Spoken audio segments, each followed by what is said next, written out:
fundamental nutrients necessary to maintain beautiful and healthy hair care without having to combine an assortment of hair care products. The one by one care products are designed to rejuvenate, moisturize, create shine, fortify, and stimulate hair growth while leaving your hair feeling weightless and luxurious. Be sure to visit our website at www.onebywankaya.com and follow us on Instagram, Facebook, and YouTube at One by One Kia. Let's get your healthy hair care journey started today. Yeah, you listen to the sounds of DJ Fourth Quarter in your ear right now. If you're in your car, if you're at home, if you're on your phone, let's gripe, baby. Driving home and you're feeling kinda tired. Hey, radio play the same thing every day. So you need a little switch in your life. Traffic got you jammed up every night. Tune in to Powerhouse. Wednesday 7 to 9, you need to check them out. I promise I ain't trying to hype, but one good listen tonight, it might change your life. So what's the name of the show? When you need something to just ride to on the go. Or you might be home, so log on. You can even dial in on your phone. I promise that you're gonna love it. Just try it one time, it'll blow your mind. Now I'ma say it just one more time. Every Wednesday from 7 to 9. Let's gripe. Let's gripe. Let's gripe. Let's gripe.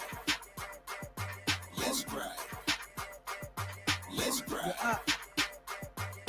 Good evening, good evening, good evening. Welcome. It's Let's Right. This is Tonya. And this is McKenna. And right now, Marcus is having technical difficulties right now, so he'll be joining us shortly. And we do have two fabulous guests joining us this evening. Oh, we got Marcus here. We have Marcus. Hey, how's everybody doing? Excuse the technical difficulties. All right. So we have Utica in the house joining us tonight to join the conversation. Of course, we have the one and only Fierce joining us again as well. How you guys doing tonight? Good. I'm doing good. How y'all doing? We are Doing well, awesome. doing well. So who wants to start off with their gripe this evening? Marcus, I think you got a gripe, don't you? Yeah, with this internet that don't want to work with me, and this computer that doesn't want to work with me as well. That's my gripe, but I digress because it's been very good to me for the most part. So I won't get on too much, but hopefully everything else goes well for the night. Certainly, of course, we do know the internet technical difficulties always follow, so we're going to push through like always. Well, I have a gripe. What's your gripe? Well, a few days ago, it was freezing cold.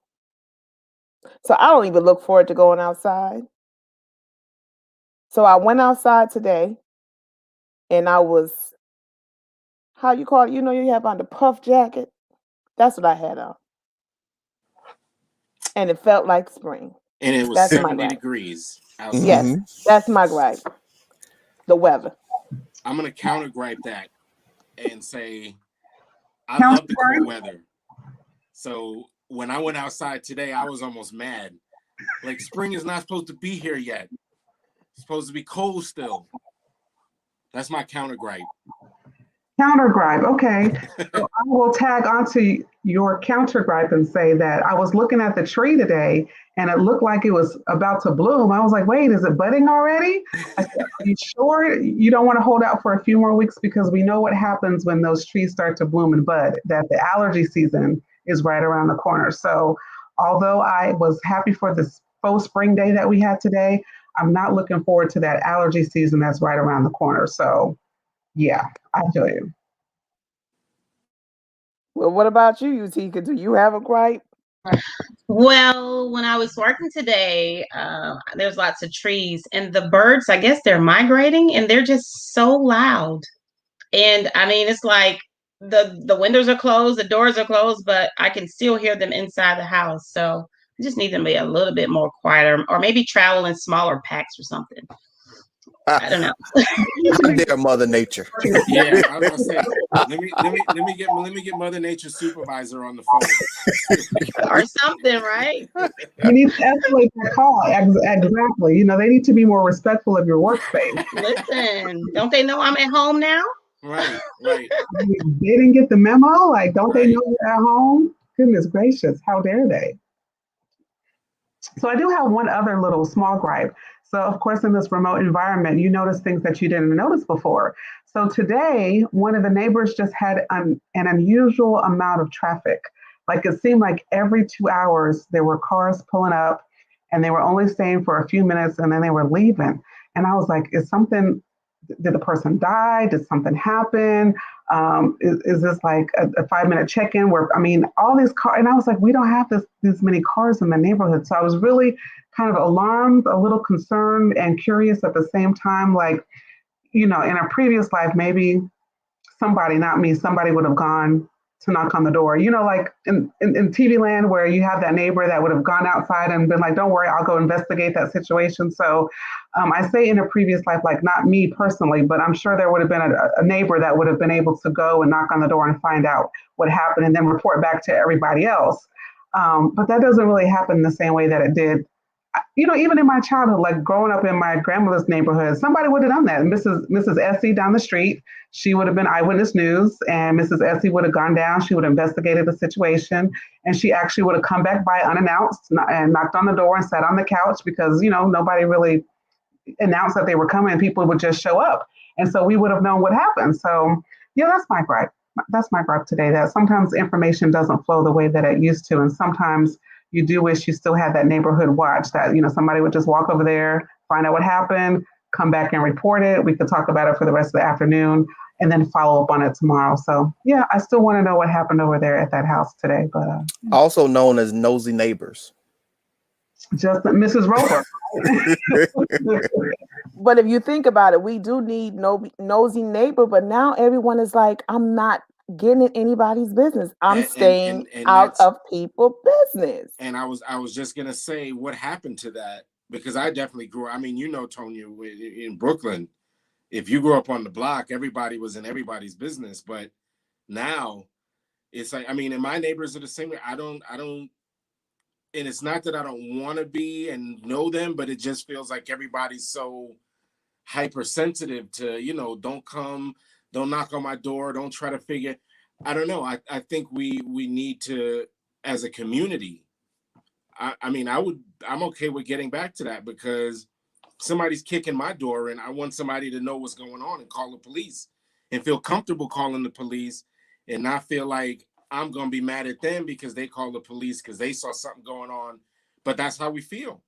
That's how we live now. I mean, I sit here in the window all day and I watch my neighbor's 3 houses that I can see from this window.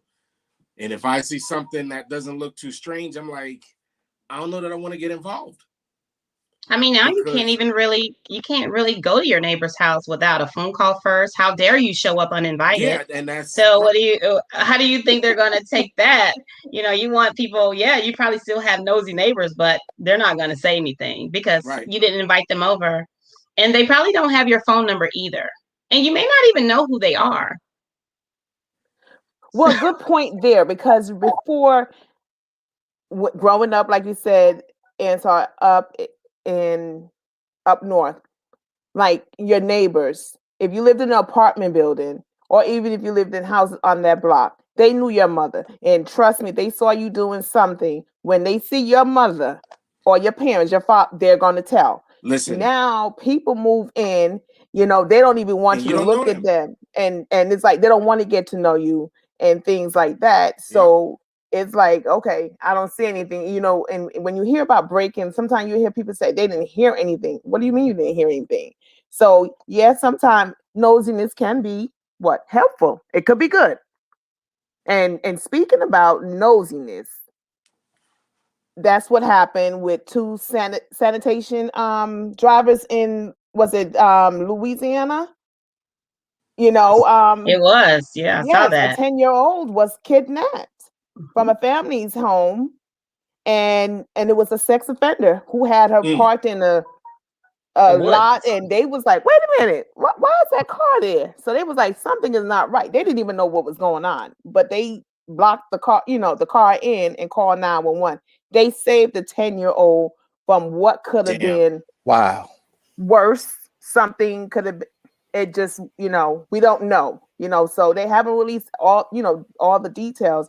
So again, Well, good for sometimes them. Good for nosiness them. could Yeah. save a life. That's right. Especially with a kid. Yeah, I think with kids it's different. I mean, in if I see a kid or something where somebody is harming a child or anybody looks like they're being harmed, I guess I would say something.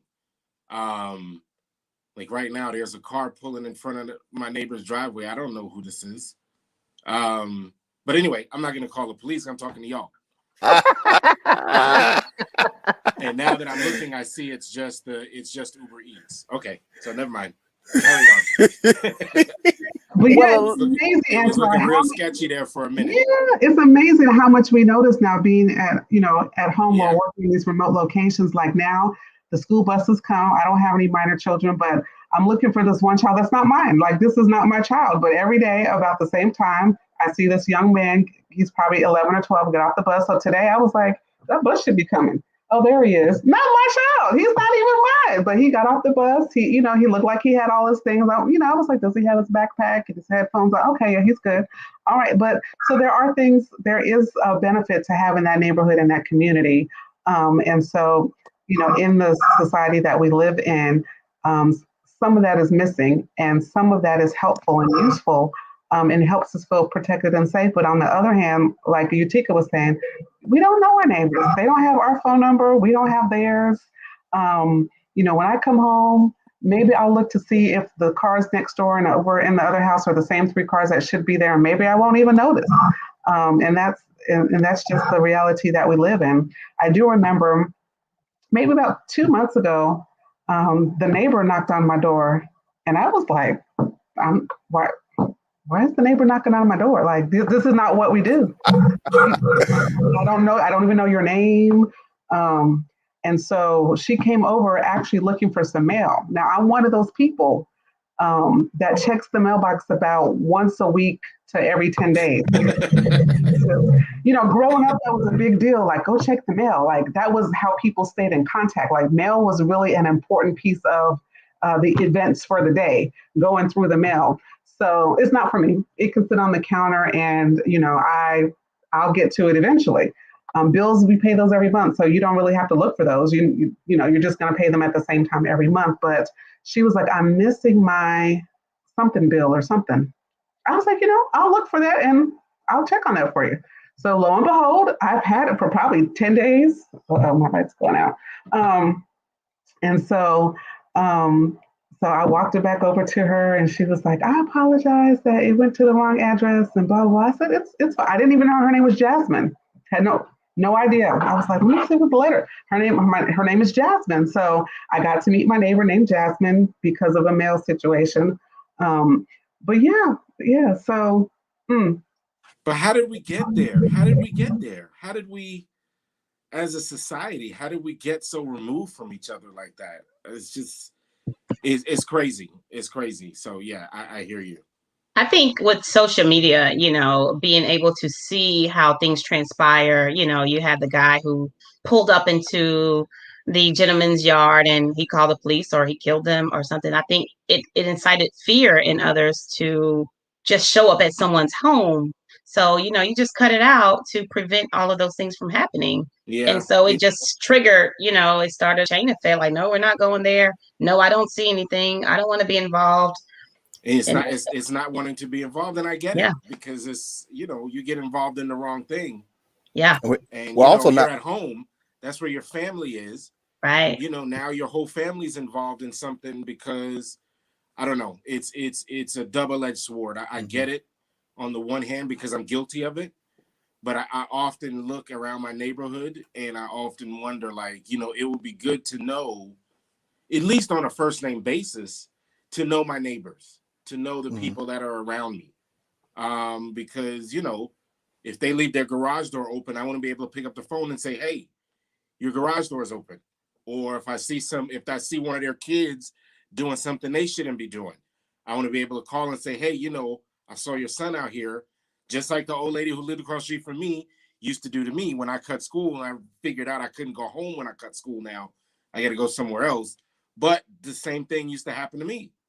And I think we've lost that. And I can't put my finger on why. I think it's just the world we live in now. Everybody is so, we don't want to get involved, but more than that, we know what getting involved can lead to a whole bunch of other mess. We're So it's also it's we're also not growing up in neighborhoods anymore. We're moving to neighborhoods. yeah, So you growing up, you know your neighbors. If you were a kid, you played with the kid until they grew up. You knew their mom.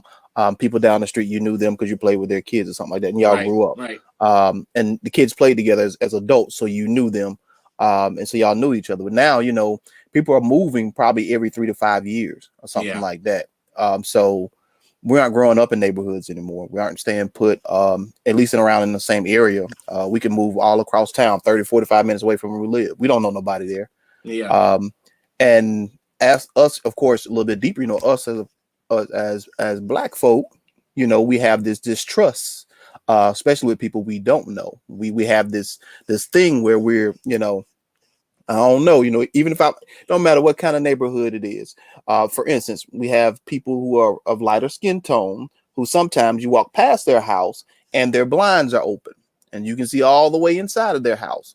For us, no matter what neighborhood we go to, that will not be our move because we understand the ramification that could happen if someone else were to walk by and see what was in our house and then think, hey, maybe we want to take what's in our house. So we just have this thing inside of us to say, no, we're not going to do it like that. That's distrust. And a lot of times it's good, and sometimes it's not very neighborly. So look at this. How about this? I don't know. Do you any of you guys do this? Because this is what we do when we're traveling and we're going out of town for weeks at a time or even 5 days. Do you put your suitcases in your vehicle the night before? Yep, yep, I all of don't. that. no, I don't do No, that. I don't. I don't do that. I I mean, don't do listen, it either. when I'm traveling, it's usually with my wife and the kids when we do go out of town. And I figure, listen, the most valuable thing I have is with me. If Mm-hmm. somebody want Oh, to oh, get in there my you go. house and Okay. take a flat screen, I mean, I don't have nothing Mm-hmm. valuable. Everything that's valuable is with me. Is with you. That's a And, good and point. we've gone out of town and had our house broken into, and somebody took a flat screen TV, and I still can't figure out how they got it out of there without anybody seeing it. I still don't understand that. But Because the neighbors saw it, but they just wanted to stay out of it. They didn't want well, it. well, I mean, this was at a house where we knew the neighbors. I know the neighbors. I'm staying at my dad's house now, but at my house where I live, where the house that we own, I know the neighbors there. But it happened, and it's not a big deal because it's just a material possession and that can be replaced.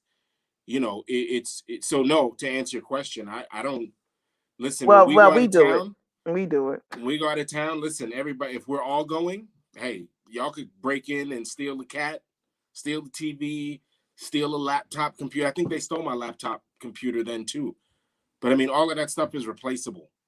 So, and It not even is. It's worth just a anything. violation, I think, It with is. It with with is. us, the It is. violations. It We is. were my family and I. We were victim of that when we were growing up, and actually, they were professional because we was in the house sleep and they sprayed gas, sleeping gas, underneath the door. Wow.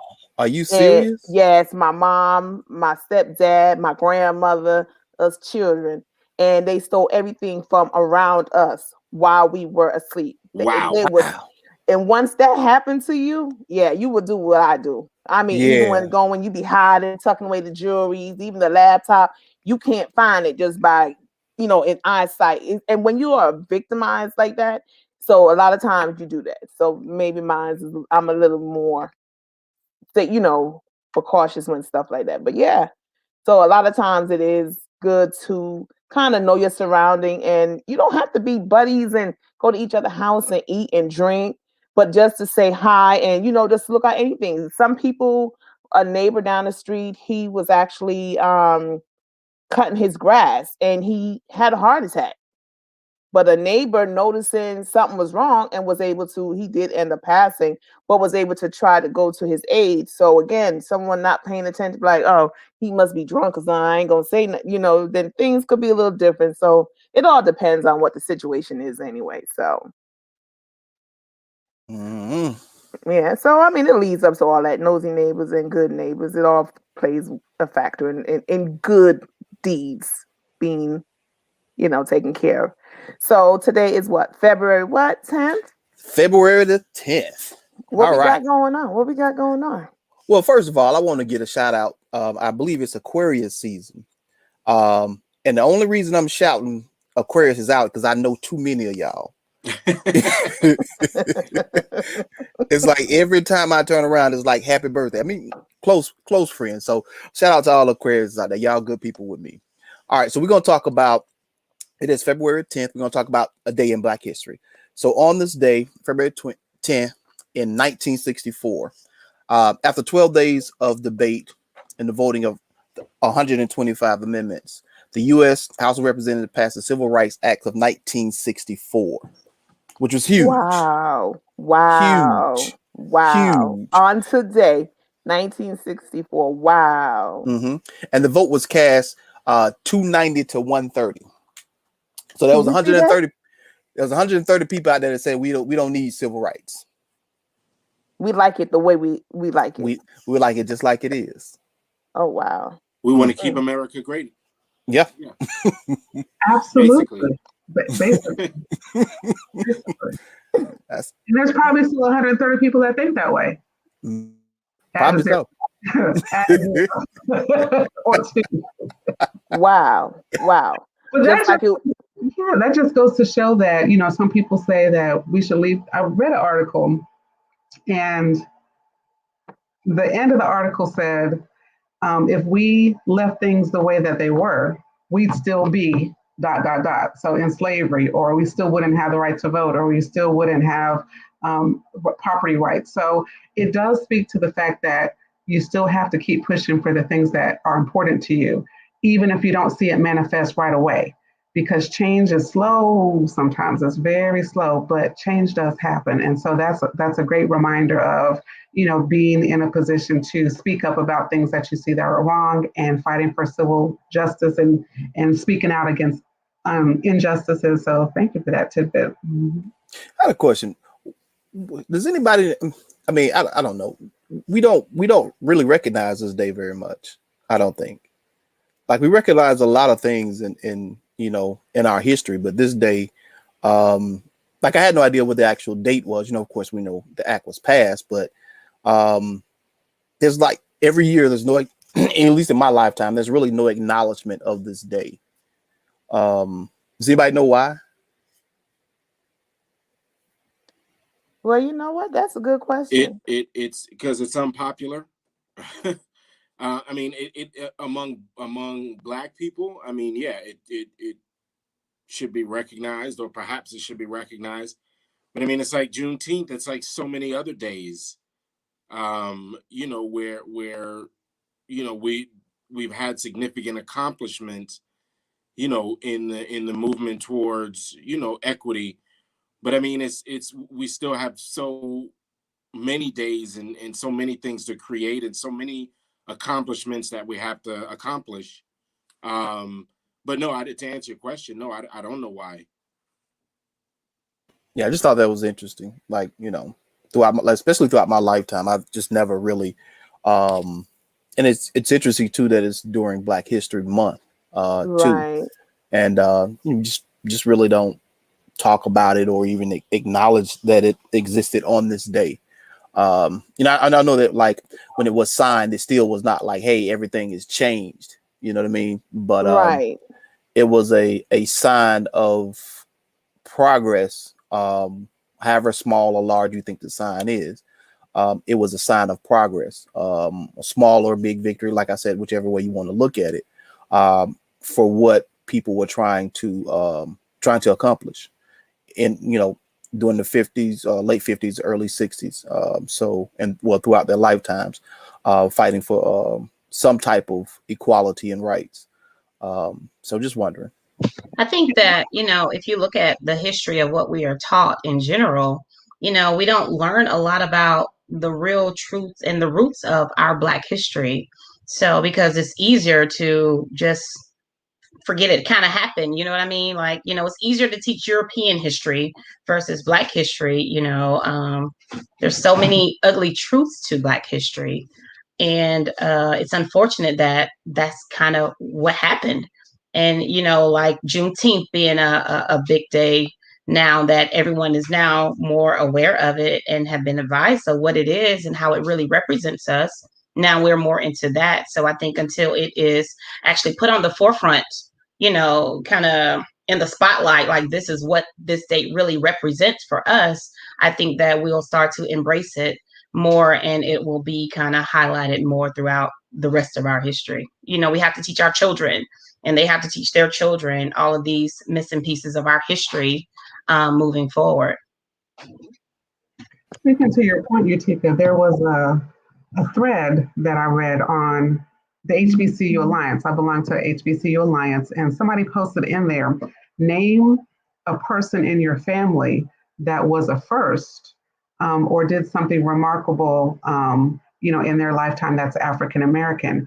And there were hundreds and hundreds of people who posted things about my uncle was the first mayor of, my mother was the first city clerk in, my grandmother was the first secretary of, my great great grandfather was a rev. There were so many people who posted information from their family about people who did first things or remarkable things or significant things of African American, and it was very chilling. And we do need to talk about it more, because I think we forget, or we're not aware, or we're not informed of where we come from. And so when we don't know that our great great grandmother or our great uncle or our cousin's great grandmother was the first, or they pioneered, or they were, I remember, like, in my hometown, there was the first African American assistant principal in the county. Miss Mack is what we called her. And so everybody just rallied around her, because it was, they used to go to meetings and meetings, and year after year. She was qualified, of course, and they used to say she drowned in the pool, because at that time you had to get into a assistant principal pool, and then they would select you. And so she had been in this pool for years. So the thing was, you're drowning in that pool, you're drowning in that pool. Are they ever going to select you? So finally they did.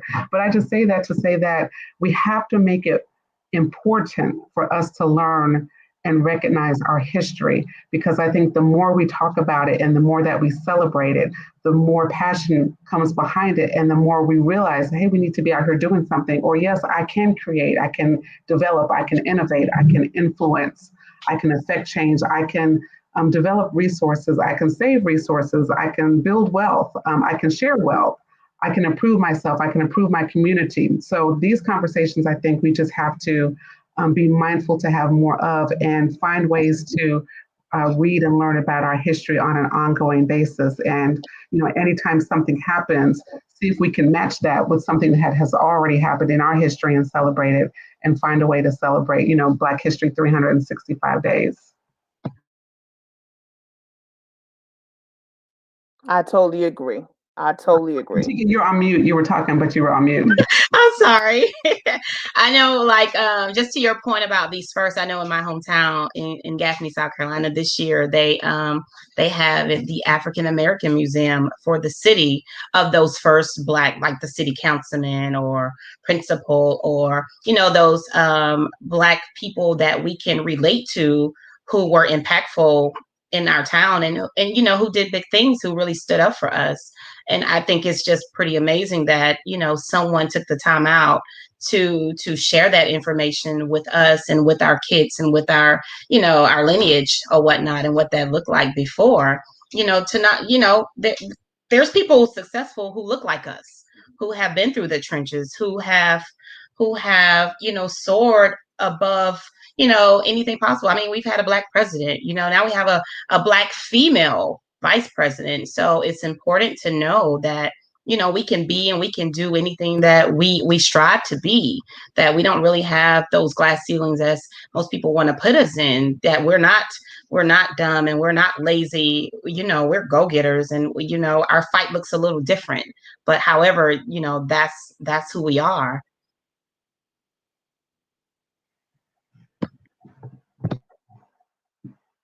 Exactly. So, speaking of go getters, I think this is a good time to introduce the owner and operator of Oh So Dazzling. So, our guest tonight is Miss Utica Couch, and she had an idea that people need a little extra, something to help them laugh a little bit more and enjoy the experience of whatever it is that they're doing. So, if you want to share a little bit about your photo booth company, welcome to our viewers. Hi, everyone. Thanks for having me. My name is Utica Couch. I am the owner operator of Oh So Dazzling Photo Booth. I created the company. I was throwing my husband a 50th birthday party last year before COVID, and I was like, I want to do a photo booth and just some pictures, just a little extra something else to kind of keep the guests engaged while they're there. And so I went looking for one, and I was like, oh, well, I think I can do this myself. And that's how my company, came to. And in the experience of learning, it's not as easy as it looks. You think kind of like buying a shirt, but you don't know all the working behind making that shirt. That was me. I was like, oh my God, the technology behind it. So, I continue to strive to build my skill set and to grow. However, at the events, I'm just dazzling. The people are having fun, whether it is an engagement party, whether it is a Halloween party, birthday party, a wedding itself, baby shower, we can pull up on any scene and, just provide a little something extra for your guests to be engaged with. Whether I use the photo booth, whether I use my dazzling selfie or the 360 spinner, which is very popular right now, your guests are guaranteed to talk about that party and the experience that they've had, just using my product and participating in my service. So absolutely. Well, And how can so we reach you? You can reach me. I have a website, www.osodazzling.com. I'm also on Facebook and Instagram at Oso Dazzling Photo Booth. thank I'm you. sorry, Tonya, you were about to say something. I'm sorry. Go ahead. Yes, I was going to ask Utica. So, Utica, so tell me, so when you came up with the idea, and like you said, after you started it, it's not easy as it seems. No. What would you tell another young lady or man, about their dreams, starting their own company, and especially being a Black business Yes. owner? How does it feel, first of all? How does it feel being a Black business owner? It feels awesome because I kind of create my own way, my own path, and my own vision. This is what I want to do. You just have to take the time out for yourself and map out your path. What is who is your audience? How far do you want to go into it? Like you have the technical pieces, you have the marketing pieces. It's kind of like, how do you bring those all together to have a successful business? And so what I would tell someone is don't give up. It looks easy when someone who is a professional doing it, but when you get started, it's like, oh, wait a minute. Let me take a step back and let me really learn how to really capture the essence of it all, step by step, day by day. It's not an easy feat, but you just don't give up. You just keep pushing. And every day it gets a little easier and a little easier. And especially when you have a great support system. My friends are very supportive. My husband, my family, everyone's very supportive. And word of mouth is great. That's how you kind of build your business. Make sure that you provide great customer service. Make sure that you follow through. Make sure that, you always give your best self when you are dealing with customers, because that's what they're going to remember.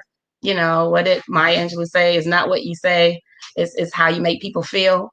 And hence my name, Oh So Dazzling. So I want people to feel that when they talk to me, when they see my brand, when they see me in action. I just want to keep smiling and make them feel like, oh yeah, I like her. Oh, I like what she provides. And if my equipment breaks down, I still want them to think like, you know what, it broke, but however, she redeemed herself or whatnot. So I think you just have to be well rounded in that whole avenue and just keep pushing. Just keep pushing, keep growing, keep building. Things are forever changing, and be open and willing to change with them. I think it's important that we, highlight businesses and the contributions people are making to the community because people need to see that it is possible. If you have an idea, and like you said, you put some research into it and you have a good support system, then you can do whatever you choose to do. Absolutely. There are lots of people that came before us that created things, that had businesses, and it really just takes some tenacity, some prayer, some hard work, some resources. Um, and the support of others. And so we thank you for stopping by and sharing your experience about being a business owner and having this opportunity for us to support you and just learning more about the possibilities that are out there, especially, you developed your business in a COVID year, and that's amazing. Yes. It's amazing that you had the faith in yourself and that you had the support from your friends and your family who encouraged you, no doubt, to step out there and see what happens. I think not everybody is going to be a business owner or an entrepreneur because we all have different paths and different lanes. But I think sometimes we are stuck with fear. We're so afraid to launch out and see what could happen. But they say, if you don't try, you won't know. It can't happen if you don't go out there and see what happens. So maybe this segment has encouraged somebody that's thinking of doing something, thinking about starting a business or participating in a business, and maybe that would give them some encouragement. It does kind of bring me back to last time when we had the Peach Corner letter, and there was a person who wrote into us, and they were saying that they started a business with a friend, and then the business didn't go as designed. But we encourage that person, if you're still listening, that you still can make your business flourish, even if you and that business partner are no longer partners, and even if you're no longer friends. It doesn't mean that your dream has to be denied. It just means that you can, regroup, relaunch, refocus, and create a successful product that other people will be interested in supporting. So if that was a listener, that's for you. So I do want to give your viewers something for anyone that books with me throughout the month of February. If you go to www.osodazzling.com, I'm giving 20% discount off any of the packages, the original price of the packages, as long as you mention the Powerhouse Radio that you watched and you listened in. I'll give you a 20% discount for that booking.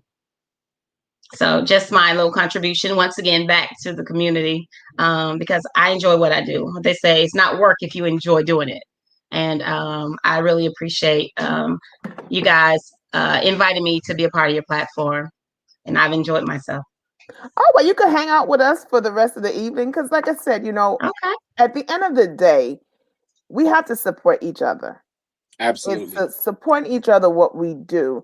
I know that, for example, if someone was selling kiwis, I am allergic to kiwi, right?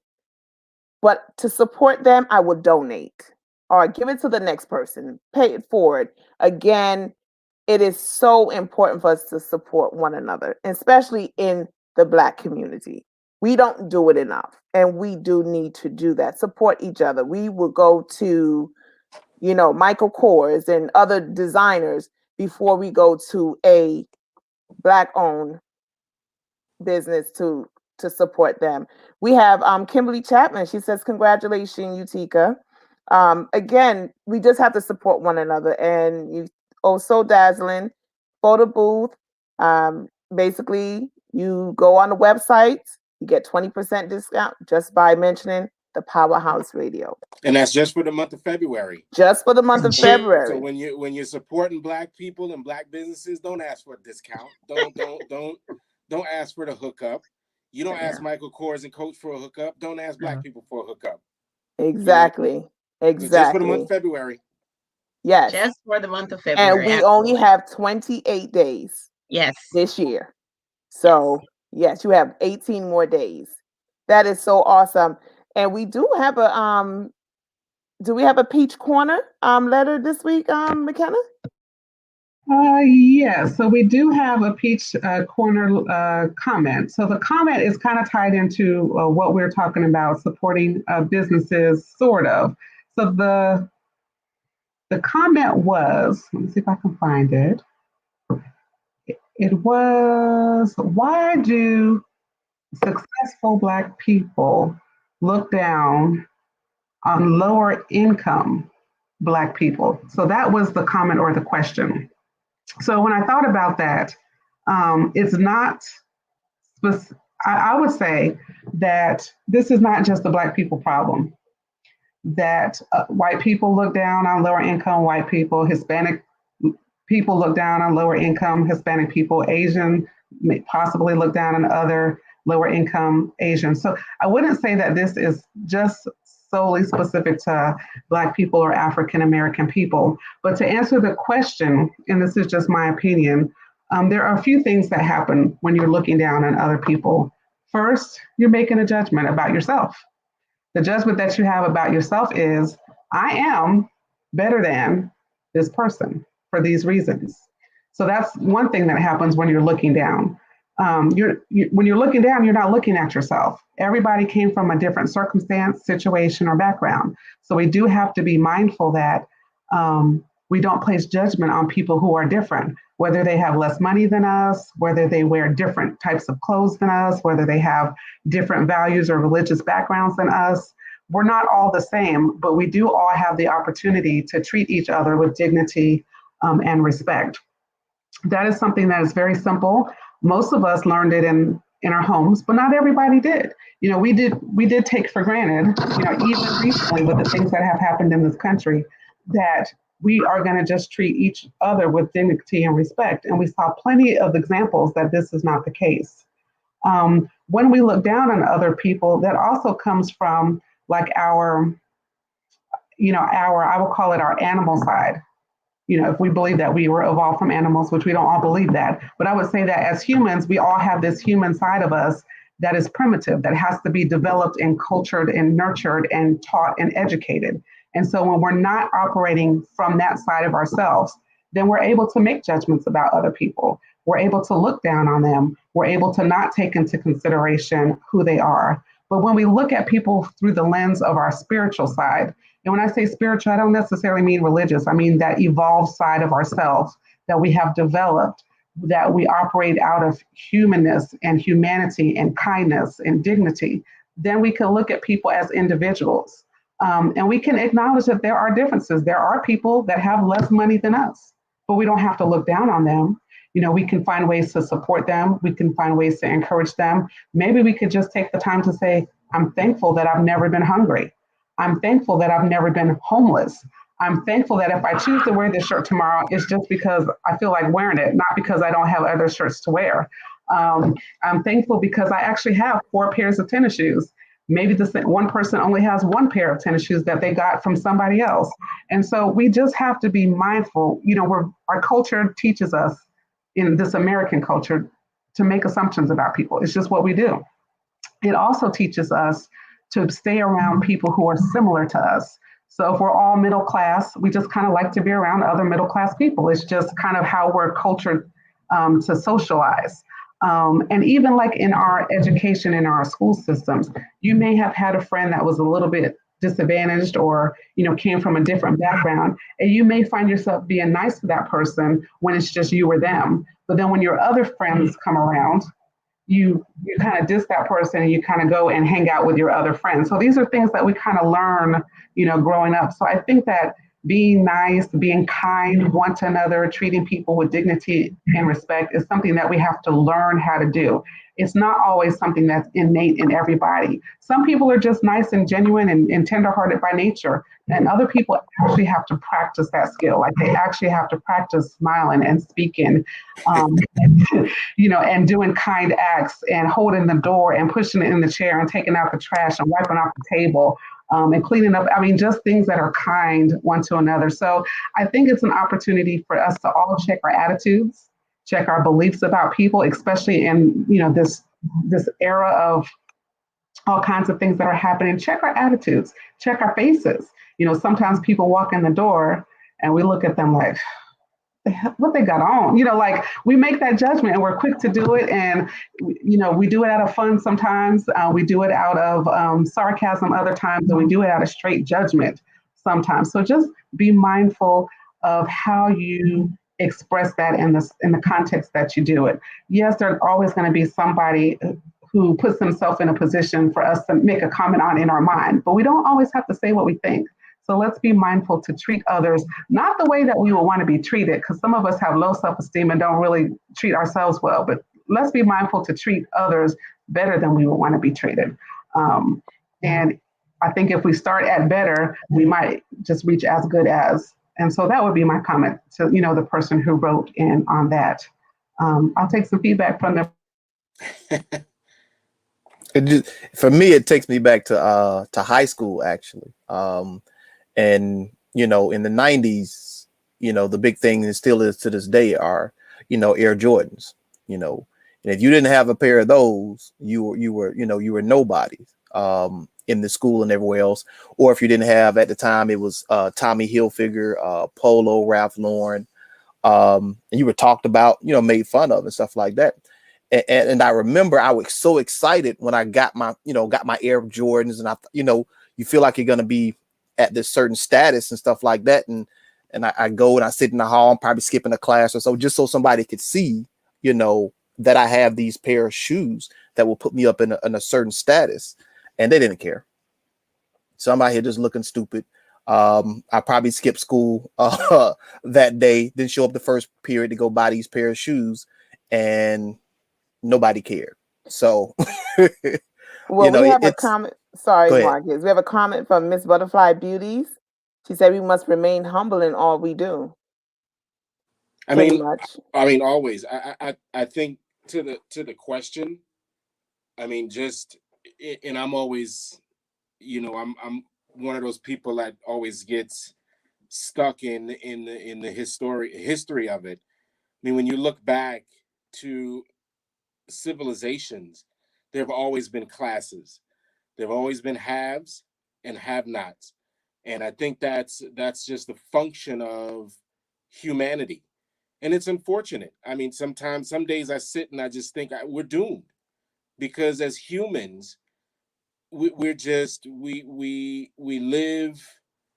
We're so obsessed with things and having things and just having more and getting more and having more than the next man. I mean, that goes back to Egypt, to ancient civilization, and it's unfortunate. It's easy to say, well, American society, and which is true. I mean, that what you're describing is a function of capitalism, where everybody's cutthroat, and the guy with the biggest piece of cake wins.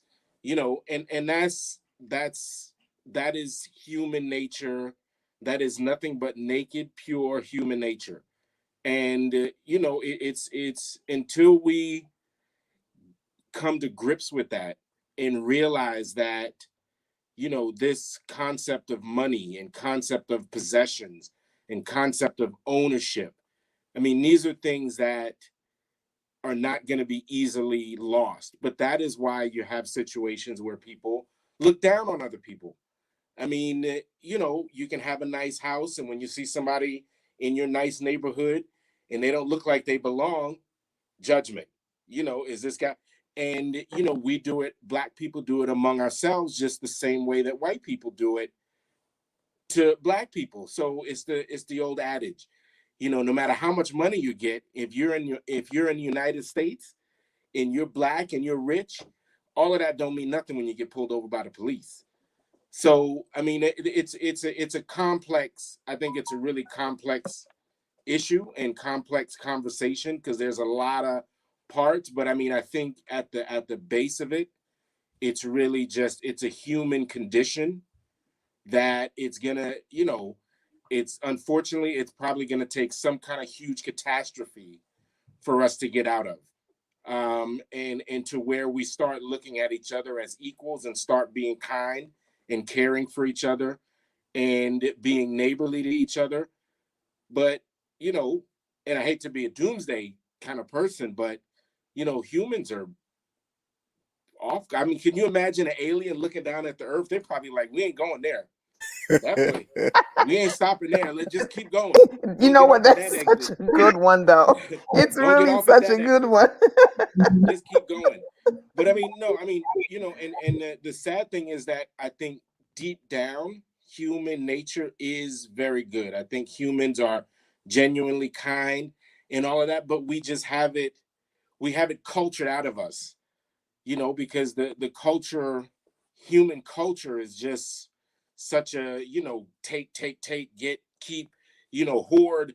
I've got the most. I've got the Jordans. I've got the Tommy Hilfiger. I've got, you know, all of this, and it becomes a way to look down on other people because you have the most. When really everybody should have enough, equal. There's no reason that there should be anybody starving. That, I mean, that is absurd. You mean when farmers throw food away at the end of the year? Yeah, I mean it's ridiculous. But again, that's the world that we live in, and it's not new. It's not, and it's not unique to the United States either. I think it's really sad.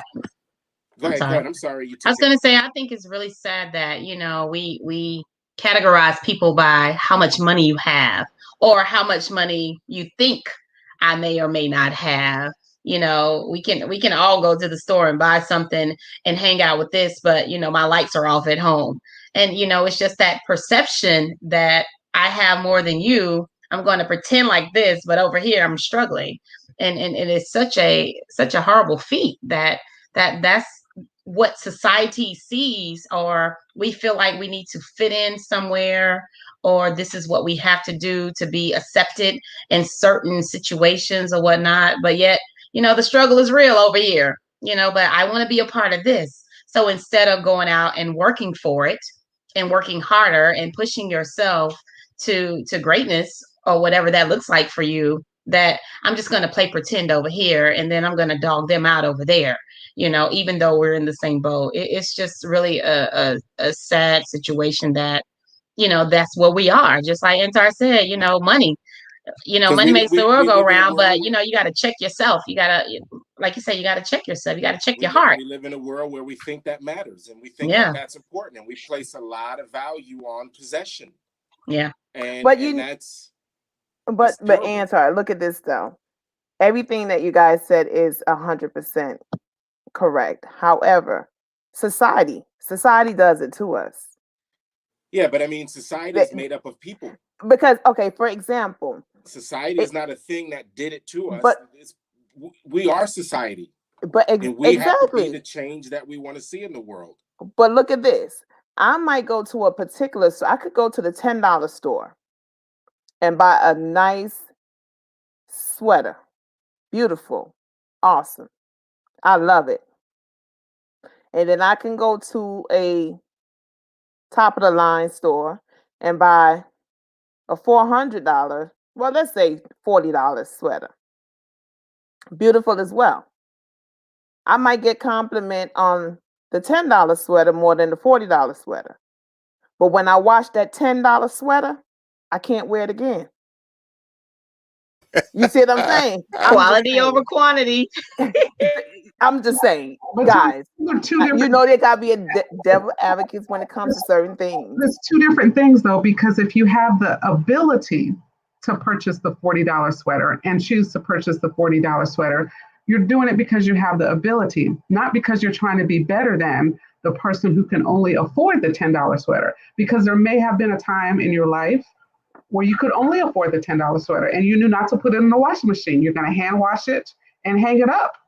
You're not going to iron it. You're going to let it air dry because you were in a position where you could only own the $10 sweater. But if you've never been in a position where you had to buy a $10 sweater, that's what happened. Then that put you in a position to possibly look down on somebody because you can't relate or empathize with that person in the position that they're in. If you've always been in a position where you had all of your needs met, and you've never been in a position where you went without having needs met, then it makes it difficult to have empathy for somebody who's in a position where all of their needs are not being met. So we have to be careful about our attitudes about certain things because there are some people that are not in that position. And it could be the circumstance, it could be that they are young and they were born into that situation. It could be that they lost their job. Like I would say that this year, there are lots of people who found themselves struggling that have never struggled before. There were a lot of Americans, right? And I'm not talking about African Americans. There are a lot of Americans that all of a sudden found themselves struggling and they had never struggled before. They had never been on unemployment. They had never considered applying for food stamps. They had never run through their savings. They had never thought about how am I going to pay this next bill or my child needs to come home from college because I can't afford to send them to college. So I think that the lens that which we look through things or the lens that we use to look at the value that we put on things, sometimes we just need to step back and focus on that a little bit in a different perspective because it's hard to show empathy when you don't have anything to relate to. And then sometimes we have to learn to show empathy because it's not something that's automatically in us. Utika, you look like you were going to say something. Oh no, I'm just over here and agreeing, shaking, and nodding my head. I agree 100% of what you're saying. We just want, like I said, and we some people make it look easy. To Tanya's point, that $10 sweater did look great.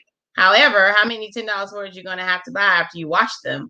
So quality over Right. quantity. But however, it's a different when you're looking down on those people who can't buy that $40 sweater, who have to keep going Right. to the store, or they have to sew up the holes in the $10 sweater afterwards. I mean, I grew up in the hood, so I understand the struggle, and I haven't always been in a position to where I could buy the $40 sweater. So, but I would never look down on someone who's still in that position to where, hey, you're clothed to me, so I don't judge you. I don't judge you at all, but I dang sure don't judge you on what you're wearing versus what I'm wearing. To each their own. Listen, But and that's a great point because there's a meme that I saw a long time ago, and I had a picture of Bill Gates and what's the other guy from I know you Facebook, talk. whatever. I know you're talking about. These guys have on jeans and a regular belt and it's like, I thought it was yo, Warren there's like Buffett. 20 Was billion dollars in this one photo, and there's not a Gucci belt in sight. It's like that's That is so. I mean, a lot of this, the looking down and that whole conversation. I mean, a lot of it, I think, among Black people, I think it's a self-inflicted wound. I mean, we have gone too far, in my opinion, with just the materialism and the need, the obsession with all of this stuff that came out about Gucci and all of these name brands. I mean, you could take this back to the 80s with Tommy Hilfiger and Liz Claiborne, who got up on TV and said, I didn't even make my clothes for Black people. What do you think Black people did? Went out and bought more. So it's like, exactly. a lot of it, I think, when you're talking about just this conversation, I mean, the obsession with, and I don't understand it. I mean, in because I'm not, obviously, right? I'm not into name brands and materialism in that way.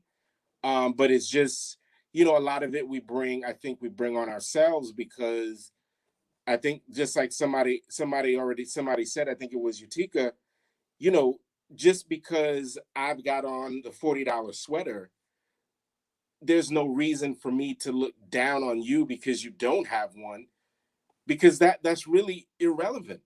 I mean, it's Exactly. really immaterial. But we've created this world where that matters. And if you don't have, then, you're less than. And it's ridiculous. So I brought up that point with the $10 sweater and the $40 sweater just to show proof of society. Because again, you can still make a quality sweater for $10 technically if you look at it. So I brought that up because as Utika was saying, and probably even many of our listeners, growing up in, as they would say, the hood, predominantly black neighborhood, low income. My mom was a single parent. So I know the struggle. I mean, people look at me, even when I have $1, they think I have $10 just because how I carry myself. Because not that I only have $1, that does not make me less than someone who has $10 or $1 million. I can still carry myself a way that I'm still happy because regardless I have $1, my bills are paid, my clothes are clean. I might be eating some oodles and noodles tonight, but at least I can eat something. But and again, so I know those struggling. And like McKenna was saying, with this, what's going on with the pandemic now, people who's never not had it, that is in that position, they don't know how to handle that. And then of course they are all over the place. They don't know, they're lost. With someone like myself, I know how, like you said, and if I want to put some meat in that oodles and noodles, I'm going to get me some 99-cent hot dog and cut it up in the oodles and noodles. I'm just saying. And I believe that a lot of our listeners could agree to that, because we who been there, who is there, know how to survive. But there are people who doesn't know a survival because they were never without. So again, I threw that $10 sweater, the $40 sweater, to kind of show how society will also make, like you said, not just only black people, all races look down on a certain income bracket or even the neighborhood that you live in a certain way. Not because I might live in a predominantly black neighborhood, that doesn't mean that we're making our annual income is 20,000. You have people who stay in a certain neighborhood and worth millions because they don't have to floss and show out because they have these millions. Utika, you were saying something, you on mute. Oh no, I'm just agreeing with you. You know, millionaires are millionaires because they keep their money, not because they're spending their money.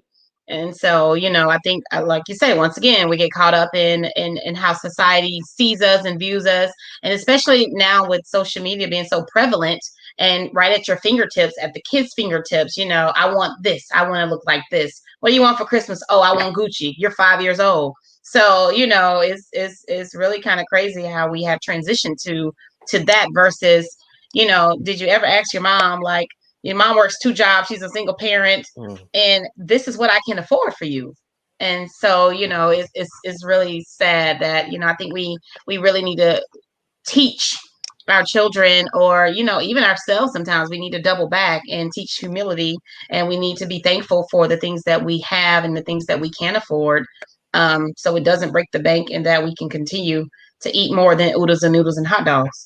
So but you know, but you know, I mean, it's you know, we just have to take it one step at a time, you know. There's a certain genre of music that continues to perpetuate this ideology that if you don't have these material things, that you are at the bottom of the totem pole. I'm sure everybody knows what that genre of music is, so I won't mention it. But for that type of music and stuff like that, it's really interesting to me that you can have two things that are exactly the same. And just like you said with the example of the shirts and the sweater, this right here is even closer to the same. So take for instance, like you can buy a Ralph Lauren shirt from Macy's, right? Same shirt you can buy from Marshall's, but if you buy that shirt from Marshall's, same shirt, you are looked down upon because it's not as expensive, which is crazy to me. I mean, it's just a shirt. And you know, the whole I come from a background of not having a lot too as well. And I've gone through being involved with the church and stuff, going through you know, trying to help individuals that may have had less.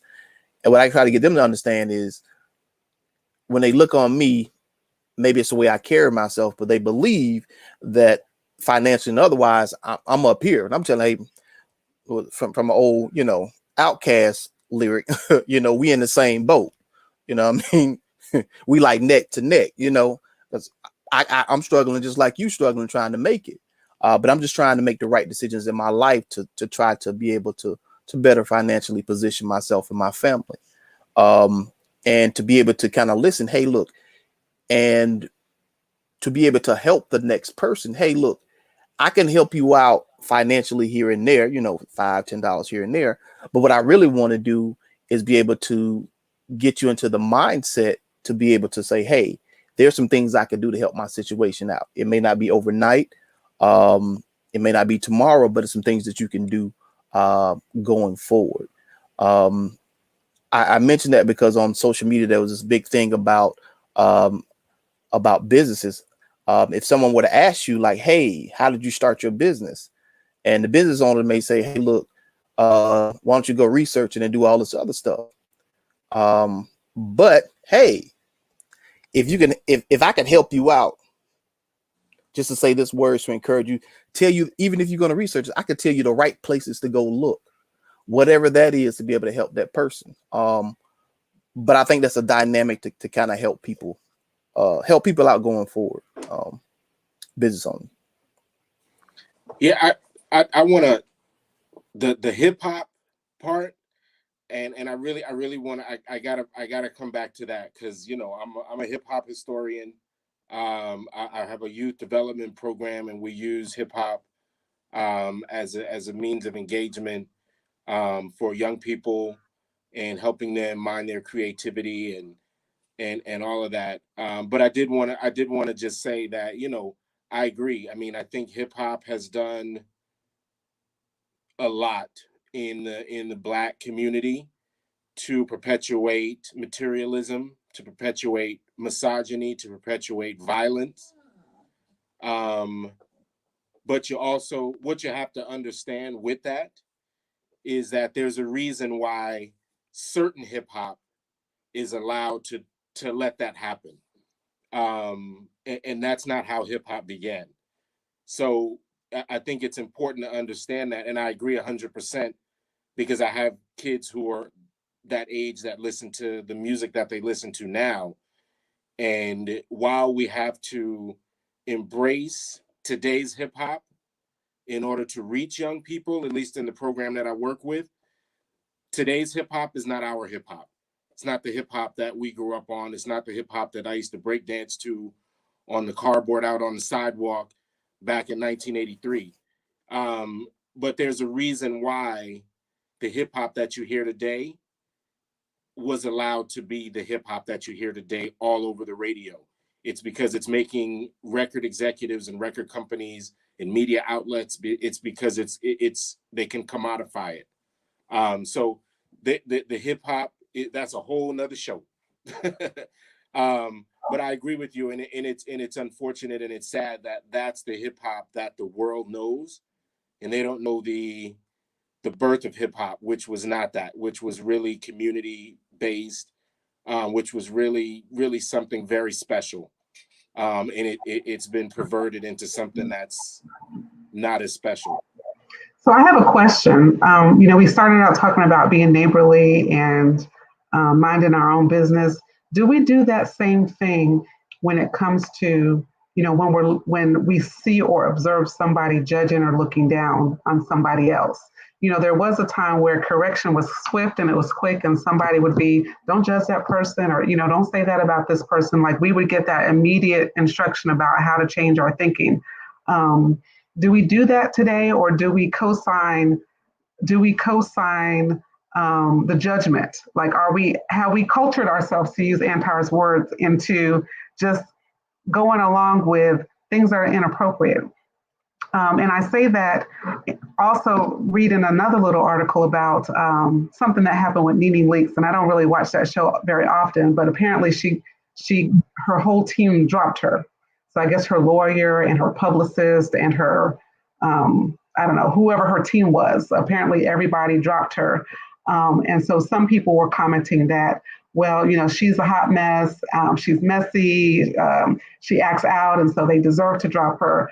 And then her side of the story was that she was experiencing um, some some racism and some difficulty expressing herself and being in control of her vision for her product. And she was trying to advocate for that, and she was getting backlash and resistance. So she parted ways. So I guess there's two questions. Are we still in that place where we stay quiet when we see things that are happening in our own community, and we support that the notion that, oh, let's just go ahead and be quick to judge? Or are we speaking out now more to say, no, we need to change the narrative, and we need to change the way that we allow ourselves to be promoted and positioned in our society?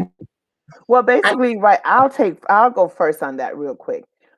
What I feel is that when speaking with like Nene Leakes, with her situation when she was terminated from the Real Housewives of Atlanta, after that happened, then she started to speak regarding racism and how she was treated behind the scene. At that point, you stayed on the show. You had no complaints. Everything was, I love Bravo. I love, and everything was good. But then when you were no longer a part of that franchise, then you started to say negative things. That's when it becomes, okay, so are you doing this because you're no longer there? Are you being genuine with it? So a lot of people just, so sometimes it's not judging. It's like, okay, so why you're saying something now? Because a lot of people will will say something and end up being terminated or dismissed from whatever it is when it is happening. They don't wait till bad blood start and then they start to attack. So sometimes, like now, I would judge and say why you're saying something now, but when you guys were good, you were good. When you were the head of the franchise, when you were the most popular one, you were okay with everything. So that's when judging come in.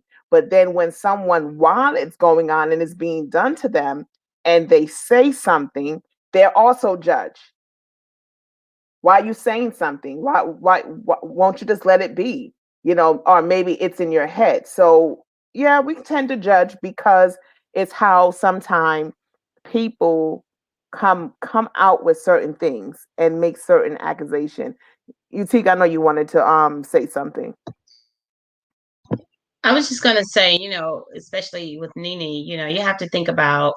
I mean, I know TV, some of it is probably scripted, but however, just looking at the behaviors. So, behaviors is an indication of who you are.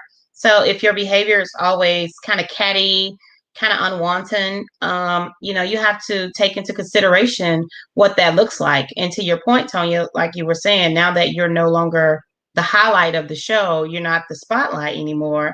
Now everything is such a controversy. But I think if you look at everything as a whole, I mean, throughout the years, we've seen her transition from, I guess we would say the bottom. Now she's the top or whatever, and how she treats other people and how she kind of, downplays them, like we were talking about earlier, how society sees you. And now you have a little more money, and now I'm the HBIZ, and now you're no longer that. So now it's like, oh, well, they're abusing me. There's some racial tendencies. And not to say that none of that is not true. However, it just puts you in a pickle to where do we believe it, or did you create this for yourself, or are you asking for things that were so far fetched and unrealistic that there is no where do you draw the line at, and at what point do you draw the line? Do you wait till it gets so to where the tension is so high and so deep that you can't come back from it? So it's like, what do you do, and how? But you continue to be public about it all versus trying to figure out, well, let me look back at myself and see where am I missing the mark? Let me see, what am I doing to where my whole team wants to quit on me? What have I done versus always pointing the finger And how can I make some changes in my own personal life so that moving forward, it can be a different experience when when I'm dealing with other people, and when I'm trying to rebuild my team, and as I continue to build my brand, because that's important. We've seen her in action, and it's kind of like, because you have money, you feel like you can talk down to people and be mean, and just and it's very disheartening to see a Black woman in the spotlight to do that. I know they don't represent us as a whole. However, when the world sees it, that's what they're going off of, the angry Black woman theme. And it's so unfortunate for us, even though that may not represent who we are, but she's that, what they call it, a role model of such, because people look up to that. And I mean, it's the same thing like hip hop.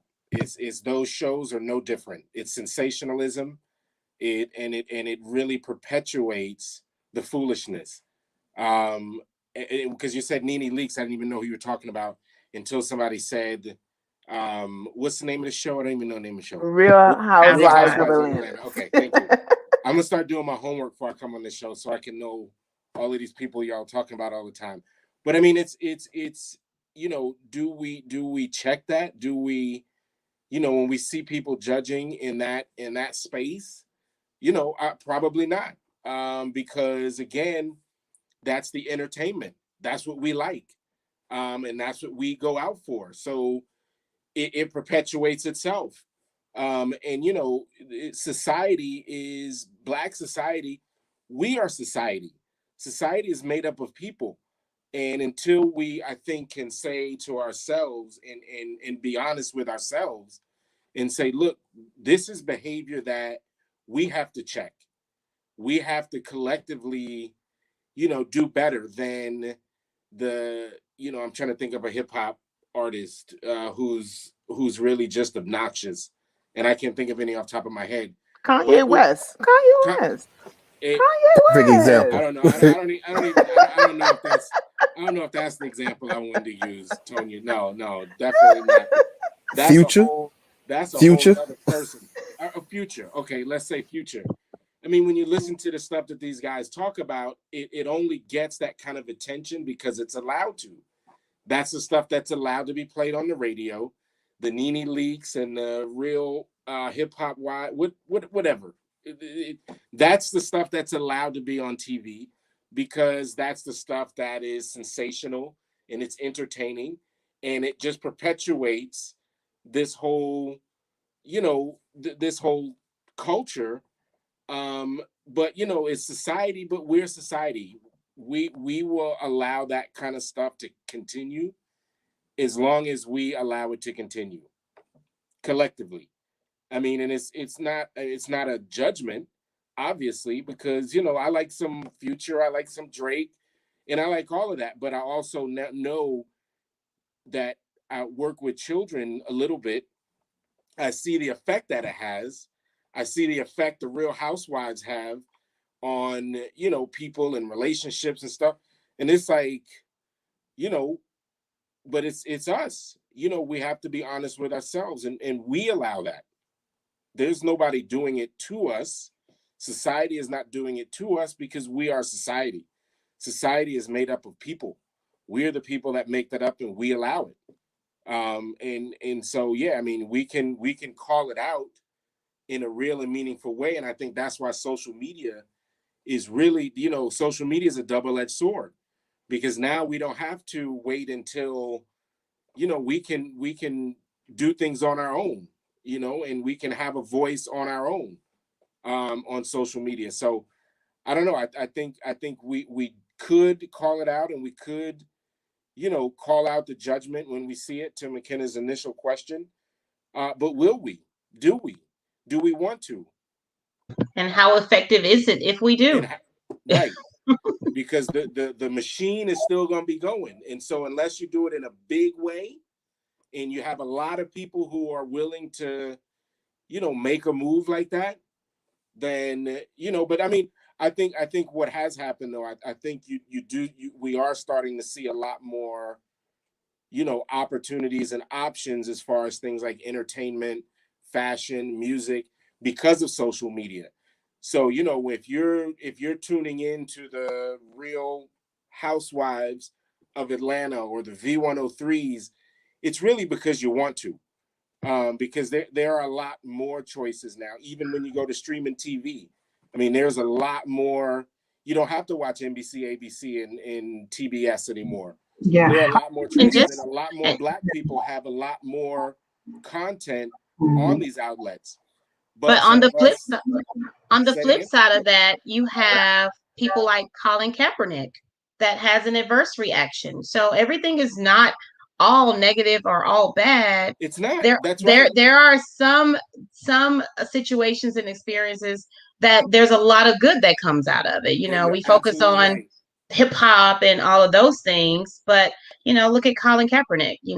I mean, we have made so many changes just based on that Black Lives Matter movement. I mean, that is huge. So, we have to pick and choose our battles. We have to figure out where we fit in, and is it worth our time and energy and the effort to kind of continue to follow along those lines? Do we Right. have to listen to the hip hop, the Cardi B's, the Meg the Stallions, the Kanye's, the Futures, and do we have to emulate that? Or can we go over here and we can emulate Stacey Abrams and Kamala Harris? I mean, there are so many opportunities and options that we do have. Heck, we can create ourselves. Look at this platform that you guys are on. This is another Precisely. positive Precisely. platform that we could follow, and we can get good information or But whatever. So what makes the nonsense? And I don't even want to call it nonsense. What So, makes Antar, the we're going to have you hold that thought okay? Sorry. because we have run out of time. It's 8:29 and we're ending at 8:30 tonight, and so we have run out of time. So we want to thank our audience and our listeners and those that are following us on the powerhouseradio.com on YouTube and on Instagram and Facebook. We always want to take the opportunity to thank everybody. Please share us on your social media so that more people can learn about this platform and chime in. Feel free to drop us a line on Facebook if you have a comment, a question, a topic, anything you want us to discuss. This is adult conversation. We'd be happy to address it. We want to thank you to our special guest tonight, Utica. Thank you for sharing about your business and your experience, and thank you for sharing with our listeners your points of view and participating in our show tonight. It's always good to see Fierce, and so we'll be back next week from 7 to 8 on the powerhouseradio.com. And so once again, we just want to say good night to everyone. We're going to let everyone sign out, and we'll be back next week. This is McKenna, and I'll sign out first. Well, before I sign out, I just want to say, Utica, you is always welcome. You are always welcome to join the forum anytime. Antar, you know it, anytime.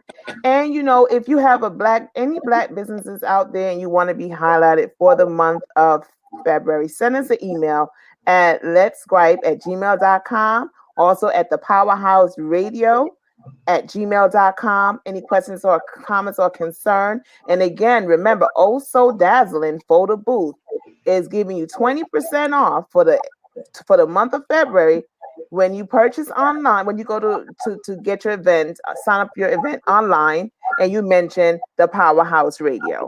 So remember, share, follow us, like, subscribe to our YouTube page. We thank you so much for joining us every Wednesday, 7 to 8, but sometimes we go to 7 to 8:30.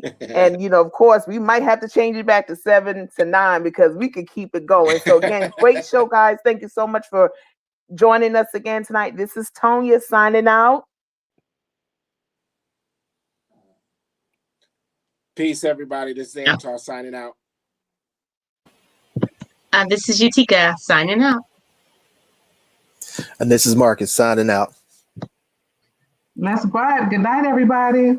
Good night. Thank you for tuning in. Good night, everyone. Stay safe. Be safe.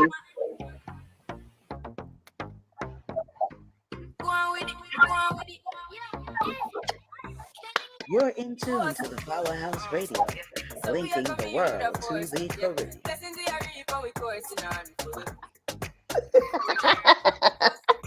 Good night. Good night. Good night.